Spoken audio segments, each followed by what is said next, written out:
Ladies and gentlemen, Tattoo Advance here, and welcome to a news update. Now, over the last probably week and a bit, we've seen quite a lot of information on the planet tech and also AI tech as well. We got to see some moons and some gas on the planets as well. I've got a little bit of video in the background here you can take a look at the same time.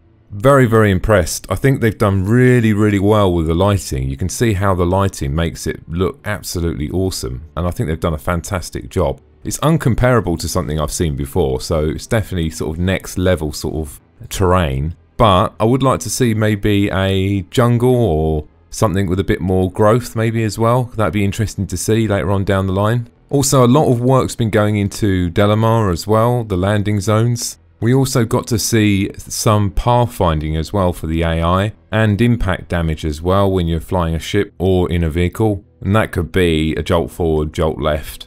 I don't know how that's actually going to affect your vision when you're actually flying, but you would have thought it would have affected it maybe a little bit. I think that's a good thing, so I think it make it more immersive, particularly when you take a hit. If you can actually see the shake yourself, that'd be pretty cool. We also got a glimpse of some new FPS weapons coming up as well. There's 2 Vandal weapons and there's a few more as well in the pipeline. We definitely need to see more weapons in Star Marine, or at least start flushing some of them out, because we are a little bit limited at the moment with the weapon selection. Damage states on the Cutlass Black are nearly complete. I think they're getting to the point where it's pretty much completed now, so we could probably expect to see that very shortly. Damage states on the Cutlass Black, the rework, are nearly completed, so that ship's going to be done soon. Quite a few people have asked this question in the past regarding cargo. There is a mechanic to pick up and move items individually, and we got to see that in this week's ATV, which I thought was pretty cool. I like the fact that they're going to that sort of depth as well. Obviously for the larger ships it'd be slightly different, but for small cargo you can pick it up and carry it, which is a really neat thing. Later on down the line there will be magnetic lock sort of trolleys you can use as well for slightly bigger cargo. Some of you might be aware of this, but Star Citizen has now moved over to AWS, which is the Amazon solution. This includes the website and the game client as well. Some people are seeing a slight performance increase in game, so you definitely want to maybe pop back and give it a go and see if you can see any difference. Less so in the PU, because we know that's more probably around the netcode aspect of it, less about the network performance. But Star Marine, matchmaking and some other bits seem to be a little bit sped up, but we also know that they've increased some of their servers as well for the build clients as well. I think quite a lot of people at the moment have been really interested in seeing the Squadron 42. Maybe a trailer or something. My take on it is it's a difficult one, because if you show too much you might give a bit of the game away. But I think they could at least make a teaser trailer, like a film trailer, maybe for Squadron 42, to give us a bit of an idea. I know we've got some events coming up and they might show some more information then. Or maybe do a sort of plan for Squadron 42. I understand why we probably haven't seen a lot of the content, because a lot of these mechanics that I'm talking about now really need to be implemented in Squadron 42, clearly, to make it a complete game.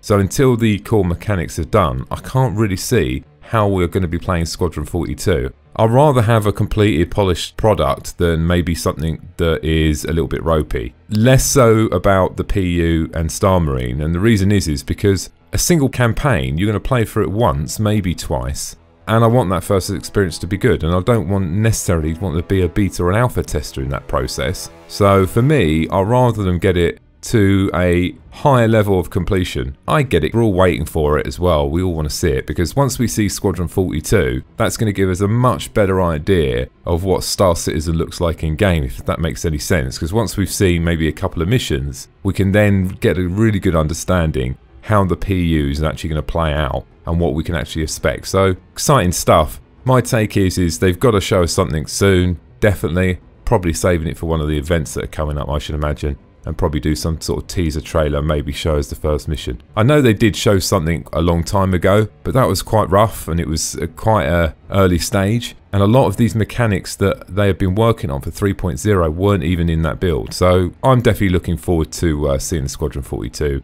Would like to see a schedule. I'm not sort of binding the dates, but have a look at the roadmap for Squadron 42 to get these like 3 or 4 missions done, and then to get the next block done, and break it out maybe separately from the the PU stuff so we can get an understanding. That'd be pretty cool. I'd like to see that anyway. What we have seen quite a bit of lately, and it's been quite a transition for me as well, and that is Spectrum. I mean, Spectrum is basically Star Citizen's forum software. It's the ground up build forum software. Does look a little bit Discordy. That's not even a word, is it? But it looks a little bit like that in some ways. I don't think that's a bad thing. I think Discord layout's pretty good. It is a little bit of a transition to make, and it's a little bit unfortunate that some of the historic posts that were there couldn't be moved over some way. Seems a little bit of a shame, but it's definitely worth taking a look and giving it a go, because it is easier to use, and also I think there's a patch coming up as well that makes it work slightly better on mobile and tablet devices as well. I've no doubt that once they've completed the software, they might even consider building a small app for it as well, for